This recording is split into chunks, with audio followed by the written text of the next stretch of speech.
Since 2012, I've opened well over 80 plus credit cards and earned millions of points and miles. However, if I had to start my credit card journey over again in 2026, well, these are the 6 best beginner credit cards that I would consider. Keep in mind, I'm not saying open all 6 of them. If you are a beginner, I would open 1 or 2 just to get going. For each card, we're gonna go over its sign-up bonus, earnings, benefits, any associated annual fees, and of course my final verdict and recommendation on the card. Card number 1, the Chase Freedom Unlimited.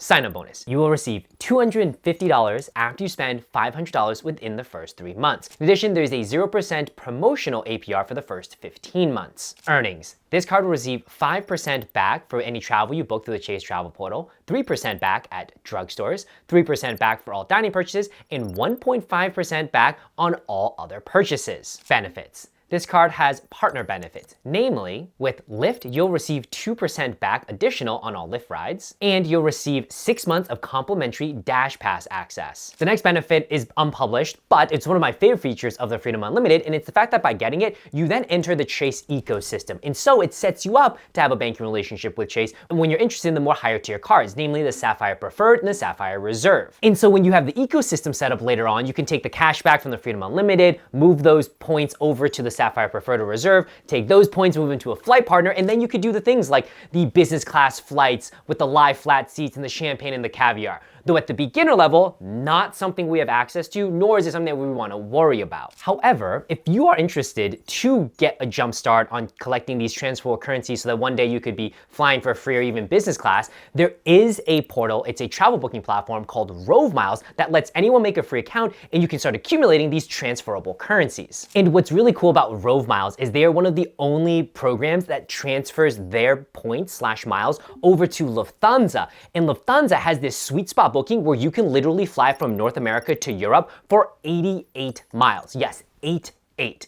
The only problem is nobody transfer them except Rove Miles. Now, to get 88 miles, you could go ahead and go on Rove and make a booking and you can earn, I've seen anywhere from 10 to 50x per dollar spent on hotels. Or you could just make a free account and get a free sign-up bonus. Now, there's a publicly available bonus that gives everyone 500 Rove Miles, which not bad. However, I found a way more elevated all-time high non-public bonus from Rove that's giving 1,500 miles just for making a free account. So if you're interested in that, I have a link in the description box down below. Annual fee, $0. My verdict and recommendations.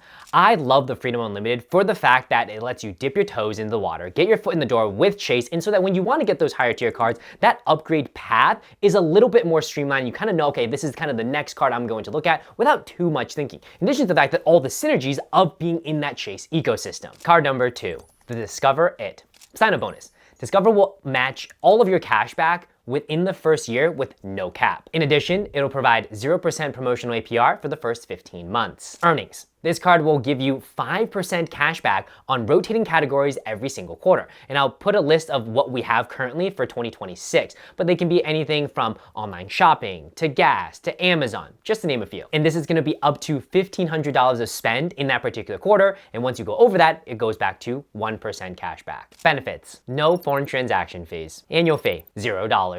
My final verdict and recommendations. Folks, Discover was my first card. If not, it was a Freedom Unlimited, but those were my 1 and 2 that I got in 2012. I personally have a soft spot because I think Discover is relatively easy to get approved for. And for beginners, one of the most important things is getting approved for the card and start using the card to start building credit and start learning about credit so you can get other tier cards. That's one. The other thing you want to note is that unlimited cashback offer for a promotion is insane. So effectively means you're earning 10% cashback on those rotating categories in the first year. Absolute no-brainer. Now, obviously you have to remember this category, that category, whatever, but when you get into higher tier cards, you're gonna have to know those things kind of off rip. So this is a great place to really get in and start learning about the mechanisms of a cash rewards credit card. Card number 3, the Citi Double Cash. Sign-up bonus. $200 back after you spend $1,500 within the first 6 months. Earnings, very simply, unlimited 2% cash back all purchases. Benefits, not a whole tons of bells and whistles here. The one thing to call is it's similar to Chase in that it's an ecosystem play, though I don't think its ecosystem is as strong, but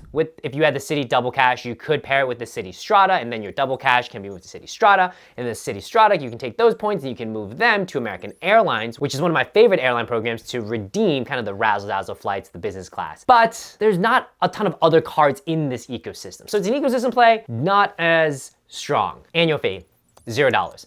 My verdict and recommendations. Not quite an ecosystem play, but what this is a no-brainer 2% cashback card. If you're a beginner, you're like, hey man, what is the KISS? Keep it simple, stupid card. This one is it. It is literally, I don't know about my dining category. I don't know about my rotating category. I don't care about ecosystems. I'm gonna get 2% cash back on everything. I'm gonna learn how to use a credit card, pay on time in full. In fact, I'm gonna pay on the statement close date instead of due date and boost my credit score. This is one of those cards. Very simple to understand. Card number 4. The Bilt Obsidian. Sign-up bonus. You'll receive $200 Bilt cash upon approval. Earnings. This card is gonna earn 3x Bilt points on either dining or grocery on the year. You pick one of the two categories. And for grocery, it'll be up to a spend of $25,000 max in the year. Once you go over that, it reverts to 1x. This card also earns 2x on all travel purchases, 1x everywhere else, and the card either earns 4% back as Bilt cash, unlimited, all purchases, or you can choose to earn up to 1.25x for all your housing spend. Benefits. There's a ton to call out. I'm not gonna go to every single one, but a couple ones to highlight. One, this is one of the only credit cards on the marketplace that lets you earn points on rent or mortgages. How it works is either you pay rent or mortgage right on the Bilt app, or if your mortgage lender or apartment building has an integration with Bilt, you can go and just select pay with Bilt, and you'll be able to earn those points. In addition, that payment has no transaction fee for using the card, and there's no cap on the number of points you earn. So in theory, if you're a parent and you have a mortgage as well as you're, let's say, paying for your son or daughter's college rent, you can earn points on both those transactions. Another benefit is this card offers transferable points. Remember earlier we talked about Chase and Citi, they got the ecosystem, so you get these beginner cards and the higher tier cards, and you do the transfers and transfers and transfers. Well, you can forget that with the Bilt Obsidian because it offers you the ability to take these points that you earn and move them right to a flight or hotel partner. And not just any flight or hotel partners, but some of the most valuable in the game. One example is Alaska Airlines. So if you wanted to, let's say, fly from North America over to Europe on Condor Airways business, you could shell out a little over $3,500 a flight, or 55,000 miles on Alaska, and you can take your Bilt points and transfer direct to Alaska. In addition, later this year, I'm gonna go to Japan flying on Japan Airlines. And to do that, I'm flying in business. I needed 50,000 Japan Airlines miles, and guess who's a transfer partner? Bilt. So you take Bilt points, transfer to Japan Airlines, and you're off on your way. Compare that to the cash price of this exact same ticket would have been well over $5,000. And the final example is Hyatt, one of the most valuable hotel programs out there. Let's say you wanna stay at the Park Hyatt in New York City. You could spend well over $1,000 a night or just 35,000 Hyatt points. And yes, you guessed it, you can take your Bilt points, transfer to Hyatt, and make that booking. Another benefit are Bilt rent days. They've happened on the 1st of every month, and typically they'll offer things like a transfer bonus. The most recent one was getting a transfer bonus to Japan Airlines, and it went as high as 100%. So in theory, that 50,000 mile redemption could have cost me 25,000 if I were to take advantage of this transfer and make the booking. Another one of my favorite features on rent days is in the past, they've offered elite status matches to hotel chains. One of them being Hyatt. So 2 or 3 years ago, they did one where you could match up to Hyatt Globalist, which is their top tier status that gets you things like early check-in, late checkout, and suite upgrades. I did the challenge and absolutely fell in love with Hyatt, and I've been with them ever since. The card also offers trip delay insurance and also gives you a $100 credit for booking hotels through the Bilt travel portals, as $50 in the first half and $50 in the second half. Annual fee. This card does come with a $95 annual fee. And some folks might be wondering if you could use that $100 hotel credit to offset the annual fee. My answer is maybe. If you're gonna use that hotel credit, yes. However, because it's split $50 first half, second half, and I'm pretty sure it's a 2-night minimum, I think some folks are gonna find it hard to use. And so I wouldn't necessarily fully count the value of it. So I would say effectively for most folks, it's gonna be $95. If you are someone who is gonna be able to use the hotel credit, then for sure, you could end up pocketing $5 for having this card. Verdict and recommendations. I would say the Bilt Obsidian is more like a beginner plus card. And so all the other cards we talk about, anyone can get, I'm not really worried. This card does require you to really learn a little bit more and be comfortable with cards. And so I wouldn't say it's the first beginner card I get, maybe the second. Now, when you do get this card though, a couple things. One, it's the only card that's going to allow you to earn points for rent and or mortgage, meaning your single largest monthly expense. If you don't want to use this card or any of the Bilt cards, then you don't earn any points for your largest monthly expense. However, jumping in here, getting your feet wet, now you're able to convert that largest monthly expense into whether it's savings for gift cards, for travel, for transferable currencies, whatever it is, you're leveraging your spend in multiple ways, which I absolutely love. In addition, Bilt offers you the most valuable point currencies in the game, full stop, period. You have partners like Hyatt, Alaska Airlines, Japan Airlines, just to name a few. And speaking about how valuable Bilt points are, the annoying thing is you can't get a ton of them unless you have big monthly housing payments or you spend a ton of money, because there's not a ton of sign-up bonuses. However, There is a way to backdoor into getting a ton of Bilt points, and that's by leveraging this cashback portal known as Rakuten. So it's similar to Top Cashback. You go on, you do online shopping, and they give you more cashback on top of what you're already going to earn. So it could be additional 2, 3, 4, 5, sometimes up to 10, 15% cash back. And kind of the pro tip here is you don't have to take it as a cashback. You can actually take it as points. So they can transfer either to American Express to get membership or points, or to Bilt. And right now they have an elevated all-time high bonus where they're giving new users $50 of cash back for spending $50. So if you're already gonna buy something, why not get an additional $50 to buy the thing you were already going to buy, or make that thing effectively free? And guess what? That $50, that's equivalent to 5,000 Bilt points if you just transfer them from Rakuten to Bilt. If you're interested, I have a working link for that all-time high offer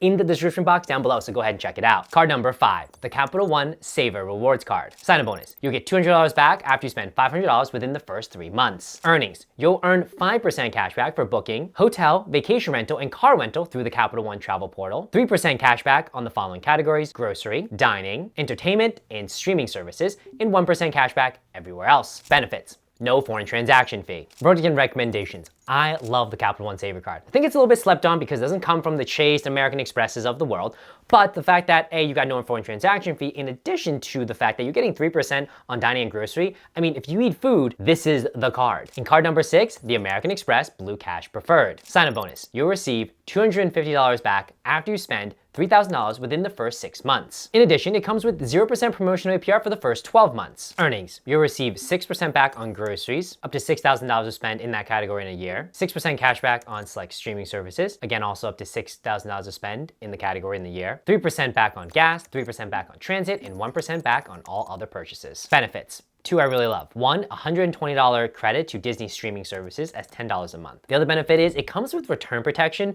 which I love from American Express because they're both the card issuer and the bank and the insurance provider, and so it's a really seamless product. So you purchase an item within 90 days, you don't want the item, you want to return it, the retailer doesn't want it back. Well, you can go and file a claim for American Express and they'll cover you for up to $300 for that particular item. And they'll allow up to $1,000 of claims in a calendar year. Annual fee, $0 in the first year and $95 a year after that. However, if you fully take advantage of the Disney streaming credit, which I think most people will, effectively then it's paying you $120 to have the card in the first year, and every subsequent year, you're still getting effectively paid $25 to hang on to the card. My final verdict and recommendations. Folks, you're telling me I can get a credit card that's gonna pay me $25 a year to hang on to it effectively, and I'm gonna get 3% back on gas? Yes, all day, any given day. Of course, it's not the only use case. You've got the grocery as well as transit, but as a 3% gas card that pays you to hang on to it, no brainer. All right, folks, and that is the video. Let me know in the comment section down below if you think I might have missed any cards, if you would have added some, if you have questions on any of the cards, and as always, I will catch you all on the next one. Peace.